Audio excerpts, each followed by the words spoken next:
Welcome to the Vox Lore. Our channel produces immersive fantasy audiobooks for entertainment and storytelling enjoyment. All content, including narration, sound design, and storytelling elements, is created with passion for fantasy fans. Welcome to Part 3 of Pride and Prejudice by Jane Austen. Let's continue the story and see what happens next. Chapter 21. The discussion of Mr. Collins's offer was now nearly at an end, and Elizabeth had only to suffer from the uncomfortable feelings necessarily attending it, and occasionally from some peevish allusion of her mother. As for the gentleman himself, his feelings were chiefly expressed, not by embarrassment or dejection, or by trying to avoid her, but by stiffness of manner and resentful silence. He scarcely ever spoke to her, and the assiduous attentions which he had been so sensible of himself were transferred for the rest of the day to Miss Lucas, whose civility in listening to him was a seasonable relief to them all, and especially to her friend. The morrow produced no abatement of Mrs. Bennet's ill humor or ill health. Mr. Collins was also in the same state of angry pride. Elizabeth had hoped that his resentment might shorten his visit, but his plan did not appear in the least affected by it. He was always to have gone on Saturday, and to Saturday he still meant to stay. After breakfast, the girls walked to Meryton, to inquire if Mr. Wickham were returned, and to lament over his absence from the Netherfield ball. He joined them on their entering the town, and attended them to their aunt's, where his regret and vexation and the concern of everybody were well talked over. To Elizabeth, however, he voluntarily acknowledged that the necessity of his absence had been self-imposed. "I found," said he, "as the time drew near that I had better not meet Mr. Darcy. That to be in the same room, the same party with him for so many hours together, might be more than I could bear, and that scenes might arise unpleasant to more than myself." She highly approved his forbearance, and they had leisure for a full discussion of it, and for all the commendations which they civilly bestowed on each other, as Wickham and another officer walked back with them to Longbourn, and during the walk he particularly attended to her. His accompanying them was a double advantage. She felt all the compliment it offered to herself, and it was most acceptable as an occasion of introducing him to her father and mother. Soon after their return, a letter was delivered to Miss Bennet. It came from Netherfield, and was opened immediately. The envelope contained a sheet of elegant, little, hot-pressed paper, well covered with a lady's fair, flowing hand, and Elizabeth saw her sister's countenance change as she read it, and saw her dwelling intently on some particular passages. Jane recollected herself soon, and putting the letter away tried to join with her usual cheerfulness in the general conversation. But Elizabeth felt an anxiety on the subject which drew off her attention even from Wickham, and no sooner had he and his companion taken leave than a glance from Jane invited her to follow her upstairs. When they had gained their own room, Jane, taking out her letter, said, "This is from Caroline Bingley. What it contains has surprised me a good deal. The whole party have left Netherfield by this time, and are on their way to town, and without any intention of coming back again. You shall hear what she says." She then read the first sentence aloud, which comprised the information of their having just resolved to follow their brother to town directly, and of their meaning to dine that day in Grosvenor Street, where Mr. Hurst had a house. The next was in these words: "I do not pretend to regret anything I shall leave in Hertfordshire except your society, my dearest friend. But we will hope, at some future period, to enjoy many returns of that delightful intercourse we have known, and in the meanwhile may lessen the pain of separation by a very frequent and most unreserved correspondence. I depend on you for that." To these high-flown expressions Elizabeth listened with all the insensibility of distrust, and though the suddenness of their removal surprised her, she saw nothing in it really to lament. It was not to be supposed that their absence from Netherfield would prevent Mr. Bingley's being there, and as to the loss of their society, she was persuaded that Jane must soon cease to regard it in the enjoyment of his. "It is unlucky," said she, after a short pause, "that you should not be able to see your friends before they leave the country. But may we not hope that the period of future happiness, to which Miss Bingley looks forward, may arrive earlier than she is aware, and that the delightful intercourse you have known as friends will be renewed with yet greater satisfaction as sisters? Mr. Bingley will not be detained in London by them. Caroline decidedly says that none of the party will return into Hertfordshire this winter. I will read it to you. When my brother left us yesterday, he imagined that the business which took him to London might be concluded in 3 or 4 days. But as we are certain it cannot be so, and at the same time convinced that when Charles gets to town he will be in no hurry to leave it again, we have determined on following him thither, that he may not be obliged to spend his vacant hours in a comfortless hotel. Many of my acquaintance are already there for the winter. I wish I could hear that you, my dearest friend, had any intention of making one in the crowd, but of that I despair. I sincerely hope your Christmas in Hertfordshire may abound in the gaieties which that season generally brings, and that your beaux will be so numerous as to prevent your feeling the loss of the three of whom we shall deprive you. It is evident by this, added Jane, that he comes back no more this winter. It is only evident that Miss Bingley does not mean he should. Why will you think so? It must be his own doing. He is his own master. But you do not know all. I will read you the passage which particularly hurts me. I will have no reserves from you. Mr. Darcy is impatient to see his sister, and to confess the truth, we are scarcely less eager to meet her again. I really do not think Georgiana Darcy has her equal for beauty, elegance, and accomplishments, and the affection she inspires in Louisa and myself is heightened into something still more interesting from the hope we dare to entertain of her being hereafter our sister. I do not know whether I ever before mentioned to you my feelings on this subject, but I will not leave the country without confiding them, and I trust you will not esteem them unreasonable. My brother admires her greatly already. He will have frequent opportunity now of seeing her on the most intimate footing. Her relations all wish the connection as much as his own, and a sister's partiality is not misleading me, I think, when I call Charles most capable of engaging any woman's heart. With all these circumstances to favor an attachment, and nothing to prevent it, am I wrong, my dearest Jane, in indulging the hope of an event which will secure the happiness of so many? What think you of this sentence, my dear Lizzie? Said Jane, as she finished it. Is it not clear enough? Does it not expressly declare that Caroline neither expects nor wishes me to be her sister, that she is perfectly convinced of her brother's indifference, and that if she suspects the nature of my feelings for him she means, most kindly, to put me on my guard? Can there be any other opinion on the subject? Yes, there can, for mine is totally different. Will you hear it? Most willingly. You shall have it in a few words. Miss Bingley sees that her brother is in love with you and wants him to marry Miss Darcy. She follows him to town in the hope of keeping him there, and tries to persuade you that he does not care about you. Jane shook her head. Indeed, Jane, you ought to believe me. No one who has ever seen you together can doubt his affection. Miss Bingley, I am sure, cannot. She is not such a simpleton. Could she have seen half as much love in Mr. Darcy for herself, she would have ordered her wedding clothes. But the case is this, we are not rich enough or grand enough for them, and she is the more anxious to get Miss Darcy for her brother, from the notion that when there has been one intermarriage, she may have less trouble in achieving a second, in which there is certainly some ingenuity, and I dare say it would succeed if Miss de Bourgh were out of the way.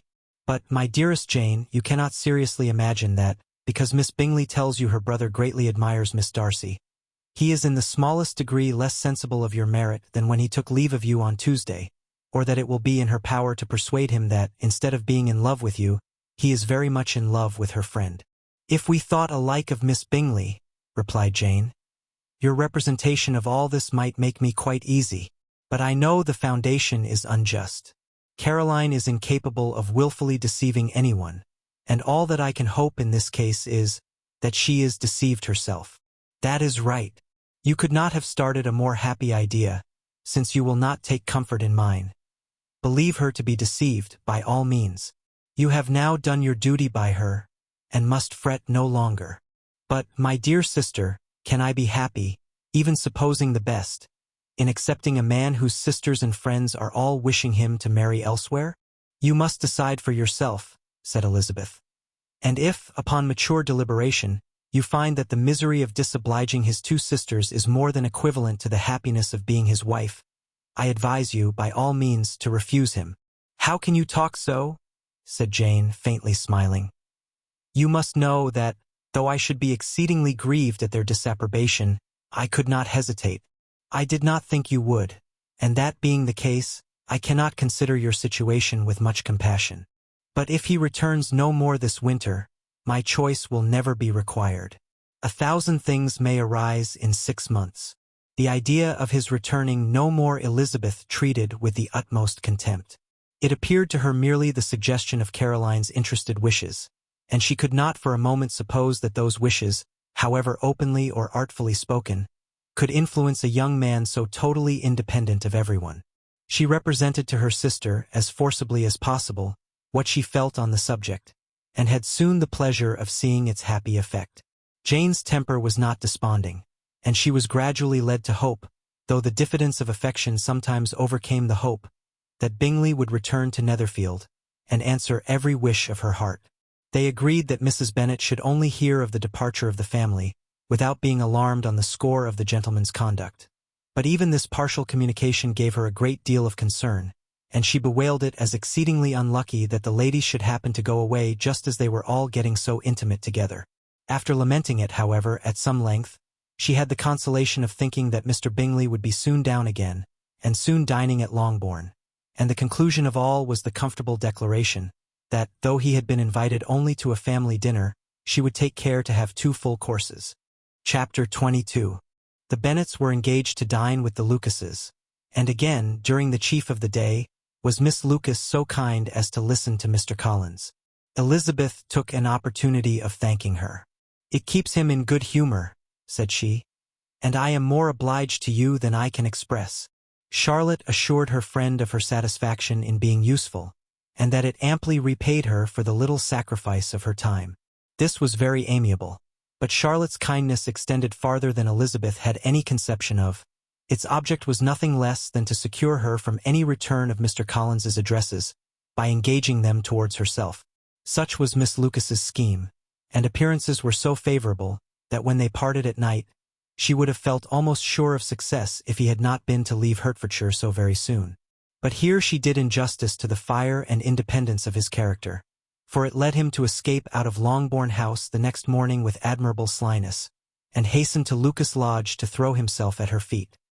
He was anxious to avoid the notice of his cousins, from a conviction that, if they saw him depart, they could not fail to conjecture his design, and he was not willing to have the attempt known till its success could be known likewise.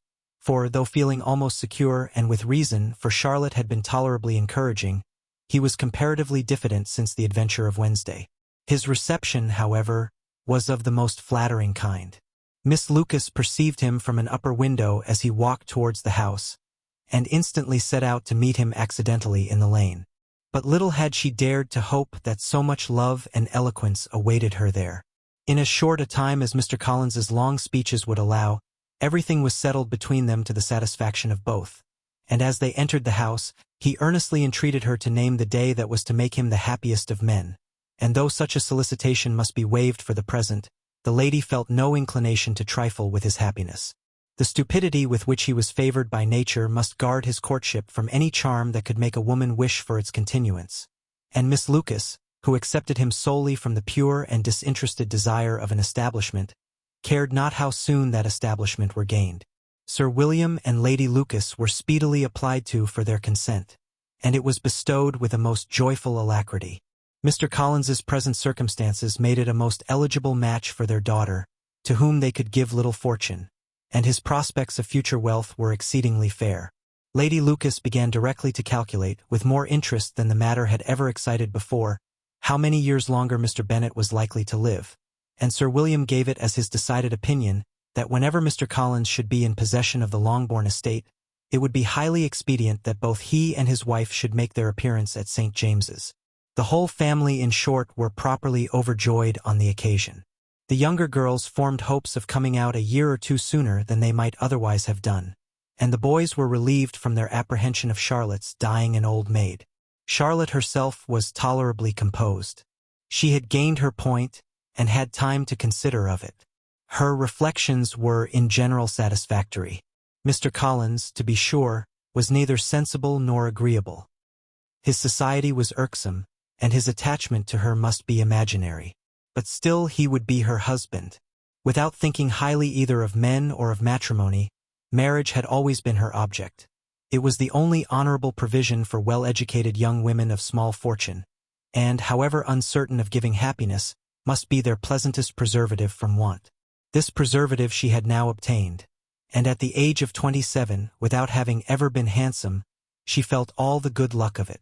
The least agreeable circumstance in the business was the surprise it must occasion to Elizabeth Bennet, whose friendship she valued beyond that of any other person. Elizabeth would wonder, and probably would blame her, and though her resolution was not to be shaken, her feelings must be hurt by such a disapprobation. She resolved to give her the information herself, and therefore charged Mr. Collins, when he returned to Longbourn to dinner, to drop no hint of what had passed before any of the family. A promise of secrecy was of course very dutifully given, but it could not be kept without difficulty. For the curiosity excited by his long absence burst forth in such very direct questions on his return, as required some ingenuity to evade, and he was at the same time exercising great self-denial, for he was longing to publish his prosperous love. As he was to begin his journey too early on the morrow to see any of the family, the ceremony of leave-taking was performed when the ladies moved for the night, and Mrs. Bennet, with great politeness and cordiality, said how happy they should be to see him at Longbourn again, whenever his other engagements might allow him to visit them.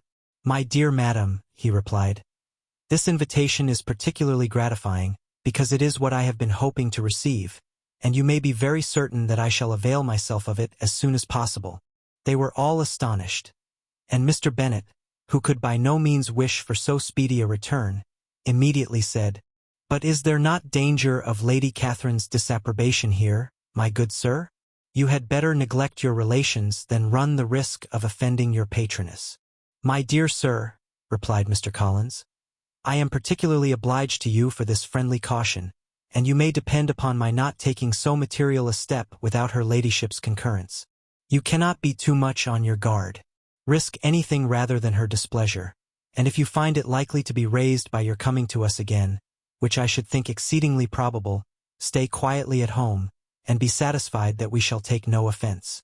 Believe me, my dear sir, my gratitude is warmly excited by such affectionate attention, and, depend upon it, you will speedily receive from me a letter of thanks for this as well as for every other mark of your regard during my stay in Hertfordshire. As for my fair cousins, though my absence may not be long enough to render it necessary, I shall now take the liberty of wishing them health and happiness, not excepting my cousin Elizabeth."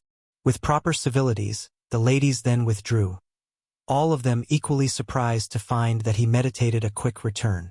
Mrs. Bennet wished to understand by it that he thought of paying his addresses to one of her younger girls, and Mary might have been prevailed on to accept him. She rated his abilities much higher than any of the others. There was a solidity in his reflections which often struck her, and though by no means so clever as herself, she thought that, if encouraged to read and improve himself by such an example as hers, he might become a very agreeable companion. But on the following morning every hope of this kind was done away. Miss Lucas called soon after breakfast, and in a private conference with Elizabeth related the event of the day before. The possibility of Mr. Collins's fancying himself in love with her friend had once occurred to Elizabeth within the last day or two, but that Charlotte could encourage him seemed almost as far from possibility as that she could encourage him herself, and her astonishment was consequently so great as to overcome at first the bounds of decorum, and she could not help crying out, "Engaged to Mr. Collins! My dear Charlotte, impossible!" The steady countenance which Miss Lucas had commanded in telling her story gave way to a momentary confusion here on receiving so direct a reproach.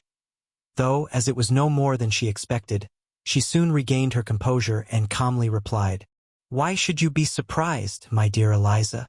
Do you think it incredible that Mr. Collins should be able to procure any woman's good opinion, because he was not so happy as to succeed with you?" But Elizabeth had now recollected herself, and, making a strong effort for it, was able to assure her, with tolerable firmness, that the prospect of their relationship was highly grateful to her, and that she wished her all imaginable happiness. "I see what you are feeling," replied Charlotte. "You must be surprised, very much surprised, so lately as Mr. Collins was wishing to marry you, but when you have had time to think it all over, I hope you will be satisfied with what I have done. I am not romantic, you know. I never was. I ask only a comfortable home, and, considering Mr. Collins's character, connections, and situation in life, I am convinced that my chance of happiness with him is as fair as most people can boast on entering the marriage state." Elizabeth quietly answered, "Undoubtedly." And, after an awkward pause, they returned to the rest of the family. Charlotte did not stay much longer, and Elizabeth was then left to reflect on what she had heard. It was a long time before she became at all reconciled to the idea of so unsuitable a match.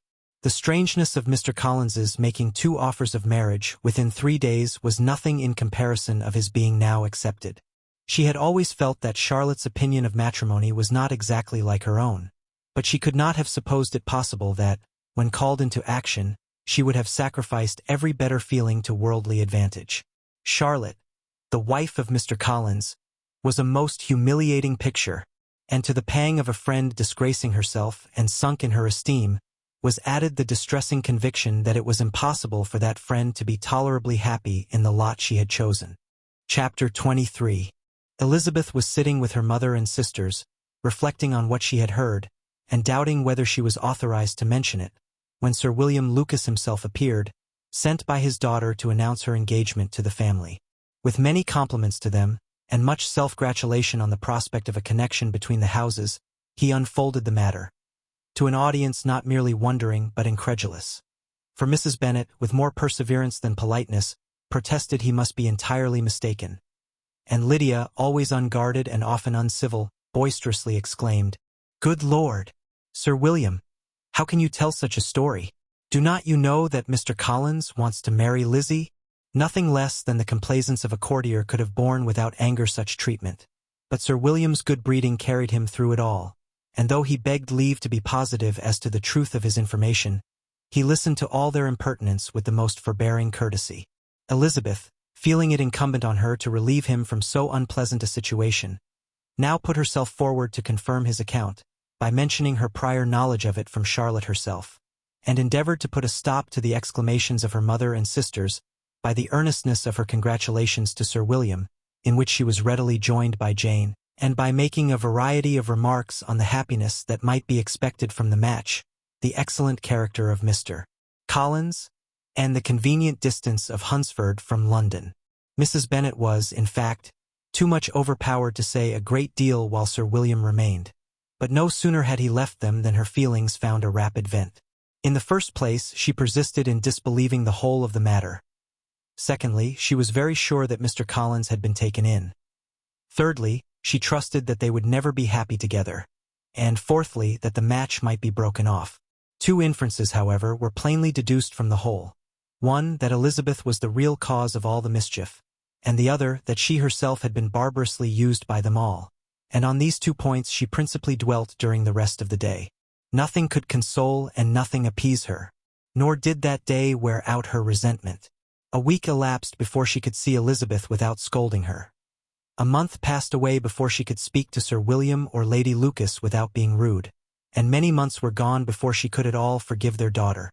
Mr. Bennet's emotions were much more tranquil on the occasion, and such as he did experience he pronounced to be of a most agreeable sort, for it gratified him, he said, to discover that Charlotte Lucas, whom he had been used to think tolerably sensible, was as foolish as his wife and more foolish than his daughter.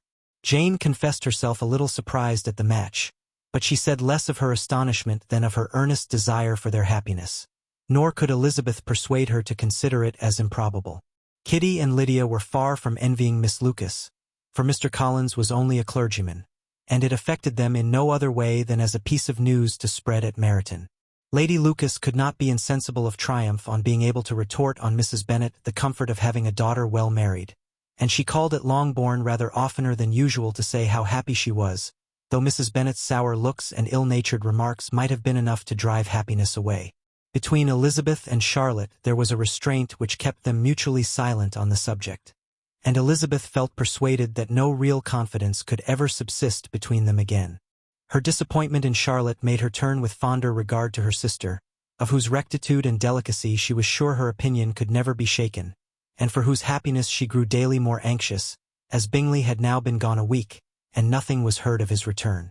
Jane had sent Caroline an early answer to her letter, and was counting the days till she might reasonably hope to hear again. The promised letter of thanks from Mr. Collins arrived on Tuesday, addressed to their father, and written with all the solemnity of gratitude which a 12-month's abode in the family might have prompted. After discharging his conscience on that head, he proceeded to inform them, with many rapturous expressions, of his happiness in having obtained the affection of their amiable neighbor, Miss Lucas, and then explained that it was merely with the view of enjoying her society that he had been so ready to close with their kind wish of seeing him again at Longbourn, whither he hoped to be able to return on Monday fortnight. For Lady Catherine, he added, so heartily approved his marriage that she wished it to take place as soon as possible, which he trusted would be an unanswerable argument with his amiable Charlotte to name an early day for making him the happiest of men. Mr. Collins's return into Hertfordshire was no longer a matter of pleasure to Mrs. Bennet. On the contrary, she was as much disposed to complain of it as her husband. It was very strange that he should come to Longbourn instead of to Lucas Lodge. It was also very inconvenient and exceedingly troublesome. She hated having visitors in the house while her health was so indifferent, and lovers were of all people the most disagreeable. Such were the gentle murmurs of Mrs. Bennet, and they gave way only to the greater distress of Mr. Bingley's continued absence. Neither Jane nor Elizabeth were comfortable on this subject. Day after day passed away without bringing any other tidings of him than the report which shortly prevailed in Meryton of his coming no more to Netherfield the whole winter. A report which highly incensed Mrs. Bennet, and which she never failed to contradict as a most scandalous falsehood. Even Elizabeth began to fear, not that Bingley was indifferent, but that his sisters would be successful in keeping him away. Unwilling as she was to admit an idea so destructive to Jane's happiness, and so dishonorable to the stability of her lover, she could not prevent its frequently recurring. The united efforts of his two unfeeling sisters, and of his overpowering friend, assisted by the attractions of Miss Darcy and the amusements of London, might be too much, she feared, for the strength of his attachment. As for Jane, her anxiety under this suspense was, of course, more painful than Elizabeth's, but whatever she felt she was desirous of concealing, and between herself and Elizabeth, therefore, the subject was never alluded to. But as no such delicacy restrained her mother, an hour seldom passed in which she did not talk of Bingley, express her impatience for his arrival, or even require Jane to confess that if he did not come back she should think herself very ill-used. It needed all Jane's steady mildness to bear these attacks with tolerable tranquillity. Mr. Collins returned most punctually on the Monday fortnight, but his reception at Longbourn was not quite so gracious as it had been on his first introduction. He was too happy, however, to need much attention, and, luckily for the others, the business of love-making relieved them from a great deal of his company. The chief of every day was spent by him at Lucas Lodge, and he sometimes returned to Longbourn only in time to make an apology for his absence before the family went to bed. Mrs. Bennet was really in a most pitiable state. The very mention of anything concerning the match threw her into an agony of ill humor, and wherever she went she was sure of hearing it talked of. The sight of Miss Lucas was odious to her. As her successor in that house, she regarded her with jealous abhorrence. Whenever Charlotte came to see them, she concluded her to be anticipating the hour of possession, and whenever she spoke in a low voice to Mr. Collins, was convinced that they were talking of the Longbourn estate, and resolving to turn herself and her daughters out of the house as soon as Mr. Bennet was dead. She complained bitterly of all this to her husband. "Indeed, Mr. Bennet," said she, "it is very hard to think that Charlotte Lucas should ever be mistress of this house, that I should be forced to make way for her, and live to see her take my place in it. My dear, do not give way to such gloomy thoughts. Let us hope for better things. Let us flatter ourselves that I may be the survivor." This was not very consoling to Mrs. Bennet, and, therefore, instead of making any answer, she went on as before. "I cannot bear to think that they should have all this estate. If it was not for the entail, I should not mind it." "What should not you mind?" "I should not mind anything at all. Let us be thankful that you are preserved from a state of such insensibility." "I never can be thankful, Mr. Bennet, for anything about the entail. How anyone could have the conscience to entail away an estate from one's own daughters I cannot understand. And all for the sake of Mr. Collins, too. Why should he have it more than anybody else?" "I leave it to yourself to determine," said Mr. Bennet. Chapter 24. Miss Bingley's letter arrived, and put an end to doubt. The very first sentence conveyed the assurance of their being all settled in London for the winter, and concluded with her brother's regret at not having had time to pay his respects to his friends in Hertfordshire before he left the country. Hope was over, entirely over, and when Jane could attend to the rest of the letter, she found little, except the professed affection of the writer, that could give her any comfort. Miss Darcy's praise occupied the chief of it. Her many attractions were again dwelt on, and Caroline boasted joyfully of their increasing intimacy, and ventured to predict the accomplishment of the wishes which had been unfolded in her former letter. She wrote also with great pleasure of her brother's being an inmate of Mr. Darcy's house, and mentioned with raptures some plans of the latter with regard to new furniture. Elizabeth, to whom Jane very soon communicated the chief of all this, heard it in silent indignation. Her heart was divided between concern for her sister and resentment against all others. To Caroline's assertion of her brother's being partial to Miss Darcy, she paid no credit. That he was really fond of Jane, she doubted no more than she had ever done, and much as she had always been disposed to like him, she could not think without anger, hardly without contempt, on that easiness of temper, that want of proper resolution, which now made him the slave of his designing friends, and led him to sacrifice his own happiness to the caprice of their inclinations. Had his own happiness, however, been the only sacrifice, he might have been allowed to sport with it in whatever manner he thought best. But her sister's was involved in it, as she thought he must be sensible himself. It was a subject, in short, on which reflection would be long indulged, and must be unavailing. She could think of nothing else, and yet, whether Bingley's regard had really died away, or were suppressed by his friend's interference, whether he had been aware of Jane's attachment, or whether it had escaped his observation, whichever were the case, though her opinion of him must be materially affected by the difference, her sister's situation remained the same, her peace equally wounded. A day or two passed before Jane had courage to speak of her feelings to Elizabeth. But at last, on Mrs. Bennet's leaving them together, after a longer irritation than usual about Netherfield and its master, she could not help saying, "Oh, that my dear mother had more command over herself. She can have no idea of the pain she gives me by her continual reflections on him. But I will not repine. Cannot last long. He will be forgot, and we shall all be as we were before." Elizabeth looked at her sister with incredulous solicitude, but said nothing. "You doubt me?" cried Jane, slightly coloring. "Indeed, you have no reason. He may live in my memory as the most amiable man of my acquaintance, but that is all.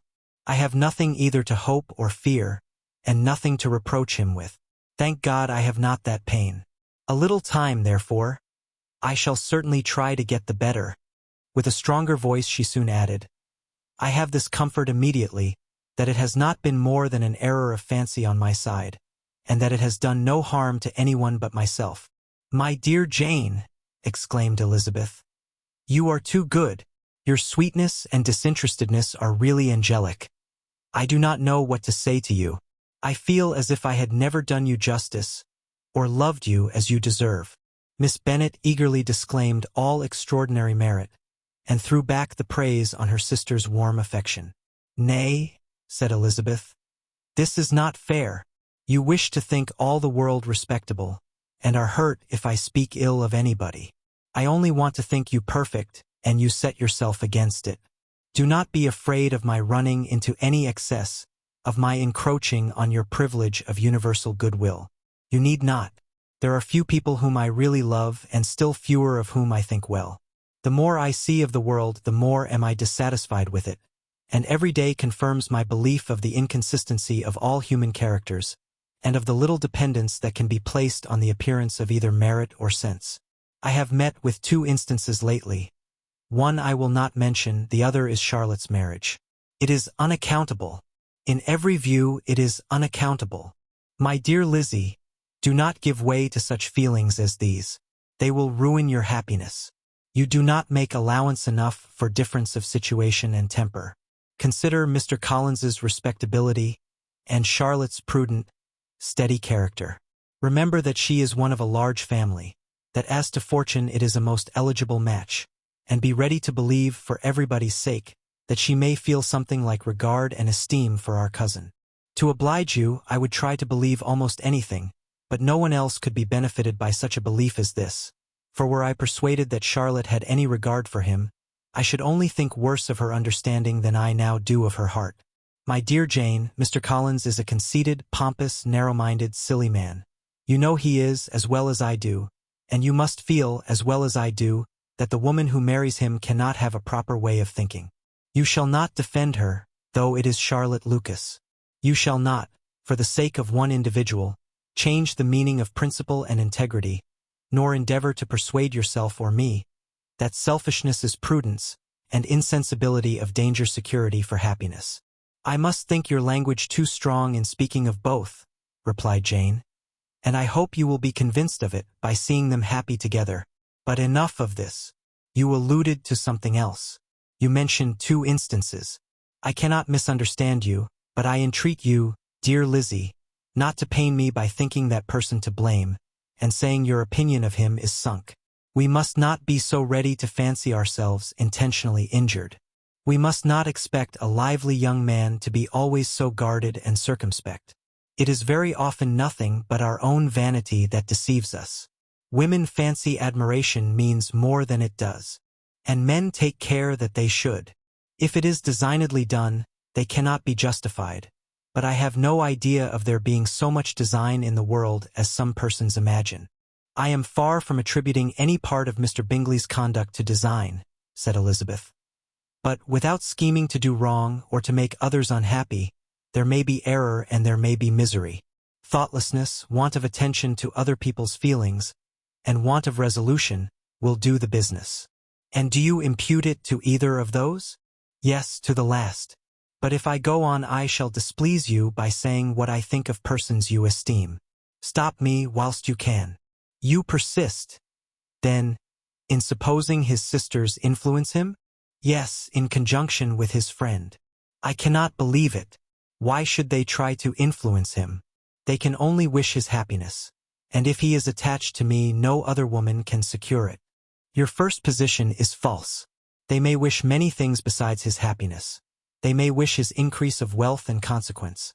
They may wish him to marry a girl who has all the importance of money, great connections, and pride. Beyond a doubt they do wish him to choose Miss Darcy, replied Jane. But this may be from better feelings than you are supposing. They have known her much longer than they have known me. No wonder if they love her better. But, whatever may be their own wishes, it is very unlikely they should have opposed their brothers. What sister would think herself at liberty to do it, unless there were something very objectionable? If they believed him attached to me they would not try to part us. If he were so, they could not succeed. By supposing such an affection, you make everybody acting unnaturally and wrong, and me most unhappy. Do not distress me by the idea. I am not ashamed of having been mistaken, or, at least, it is slight. It is nothing in comparison of what I should feel in thinking ill of him or his sisters. Let me take it in the best light, in the light in which it may be understood. Elizabeth could not oppose such a wish, and from this time Mr. Bingley's name was scarcely ever mentioned between them. Mrs. Bennet still continued to wonder and repine at his returning no more, and though a day seldom passed in which Elizabeth did not account for it clearly, there seemed little chance of her ever considering it with less perplexity. Her daughter endeavored to convince her of what she did not believe herself, that his attentions to Jane had been merely the effect of a common and transient liking, which ceased when he saw her no more. But though the probability of the statement was admitted at the time, she had the same story to repeat every day. Mrs. Bennet's best comfort was that Mr. Bingley must be down again in the summer. Mr. Bennet treated the matter differently. "So, Lizzie," said he one day, "your sister is crossed in love, I find. I congratulate her. Next to being married, a girl likes to be crossed in love a little now and then. It is something to think of, and gives her a sort of distinction among her companions. When is your turn to come? You will hardly bear to be long outdone by Jane. Now is your time. Here are officers enough at Meryton to disappoint all the young ladies in the country. Let Wickham be your man. He is a pleasant fellow, and would jilt you creditably." "Thank you, sir, but a less agreeable man would satisfy me. We must not all expect Jane's good fortune." "True," said Mr. Bennet. "But it is a comfort to think that, whatever of that kind may befall you, you have an affectionate mother who will always make the most of it." Mr. Wickham's society was of material service in dispelling the gloom which the late perverse occurrences had thrown on many of the Longbourn family. They saw him often, and to his other recommendations was now added that of general unreserve. The whole of what Elizabeth had already heard, his claims on Mr. Darcy, and all that he had suffered from him, was now openly acknowledged and publicly canvassed, and everybody was pleased to think how much they had always disliked Mr. Darcy before they had known anything of the matter. Miss Bennet was the only creature who could suppose there might be any extenuating circumstances in the case unknown to the society of Hertfordshire. Her mild and steady candor always pleaded for allowances, and urged the possibility of mistakes. But by everybody else Mr. Darcy was condemned as the worst of men. Chapter 25.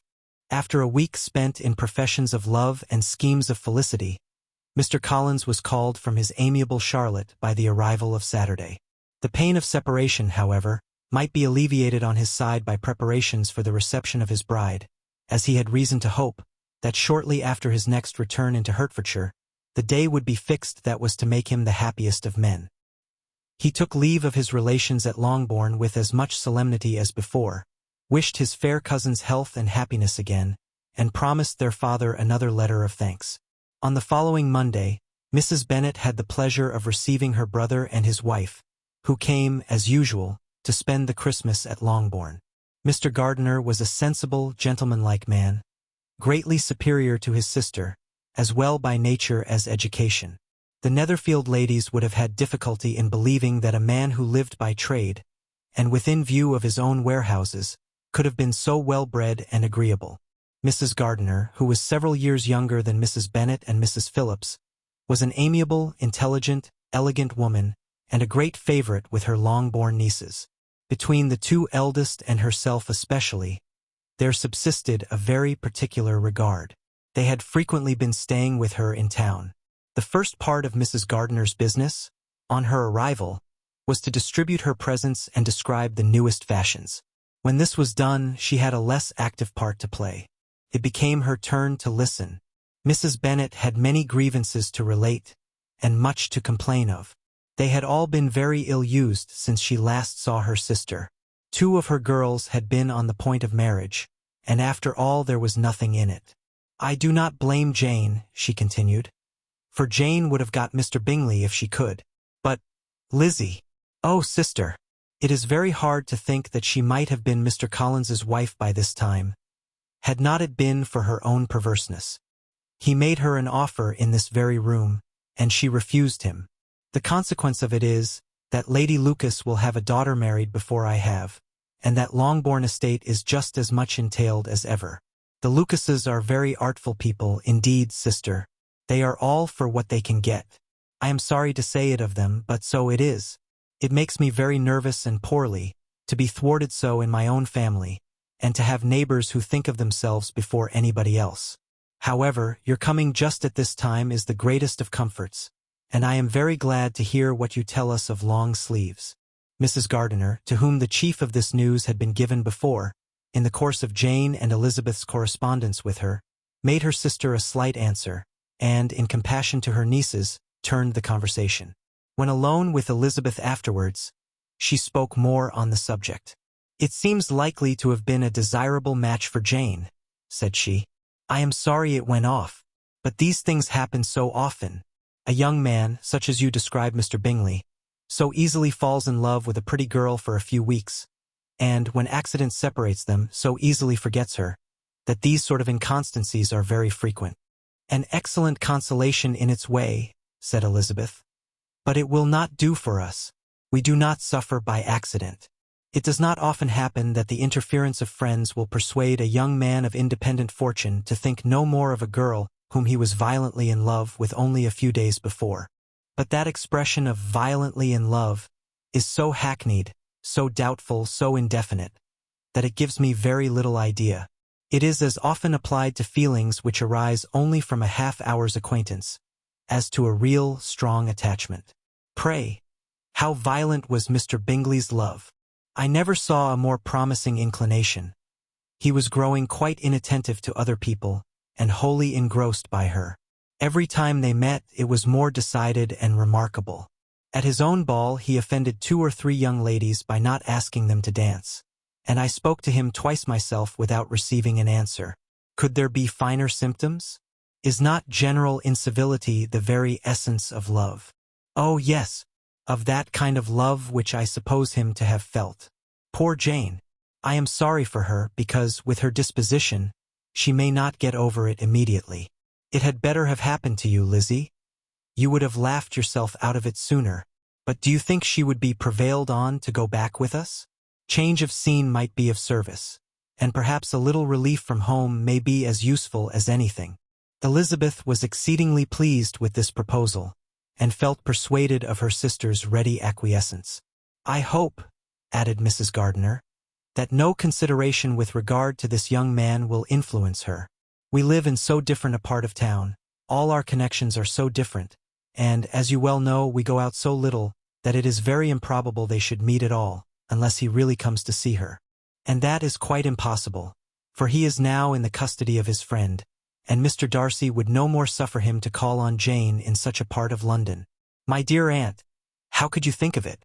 Mr. Darcy may, perhaps, have heard of such a place as Grassetchett Street, but he would hardly think a month's ablution enough to cleanse him from its impurities, were he once to enter it, and, depend upon it, Mr. Bingley never stirs without him. So much the better.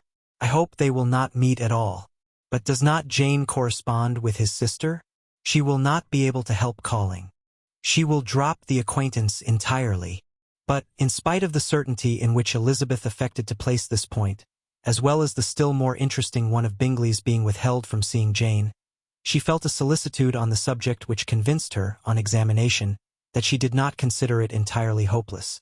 It was possible, and sometimes she thought it probable, that his affection might be reanimated, and the influence of his friends successfully combated by the more natural influence of Jane's attractions. Miss Bennet accepted her aunt's invitation with pleasure, and the Bingleys were no otherwise in her thoughts at the same time than as she hoped. By Caroline's not living in the same house with her brother, she might occasionally spend a morning with her, without any danger of seeing him. The Gardiners stayed a week at Longbourn, and what with the Phillipses, the Lucases, and the officers, there was not a day without its engagement. Mrs. Bennet had so carefully provided for the entertainment of her brother and sister, that they did not once sit down to a family dinner. When the engagement was for home, some of the officers always made part of it, of which officers Mr. Wickham was sure to be one, and on these occasions Mrs. Gardiner, rendered suspicious by Elizabeth's warm commendation of him, narrowly observed them both. Without supposing them, from what she saw, to be very seriously in love, their preference of each other was plain enough to make her a little uneasy, and she resolved to speak to Elizabeth on the subject before she left Hertfordshire, and represent to her the imprudence of encouraging such an attachment. To Mrs. Gardiner, Wickham had one means of affording pleasure, unconnected with his general powers. About 10 or a dozen years ago, before her marriage, she had spent a considerable time in that very part of Derbyshire to which he belonged. They had, therefore, many acquaintance in common, and, though Wickham had been little there since the death of Darcy's father, 5 years before, it was yet in his power to give her fresher intelligence of her former friends than she had been in the way of procuring. Mrs. Gardiner had seen Pemberley, and known the late Mr. Darcy by character perfectly well.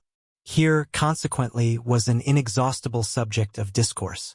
In comparing her recollection of Pemberley with the minute description which Wickham could give, and in bestowing her tribute of praise on the character of its late possessor, she was delighting both him and herself. On being made acquainted with the present Mr. Darcy's treatment of him, she tried to remember something of that gentleman's reputed disposition, when quite a lad, which might agree with it, and was confident, at last, that she recollected having heard Mr. Fitzwilliam Darcy formerly spoken of as a very proud, ill-natured boy. Thank you for listening to Part 3 of Pride and Prejudice by Jane Austen. Don't forget to like, subscribe, and stay tuned for Part 3 coming soon, here on the Voxlore.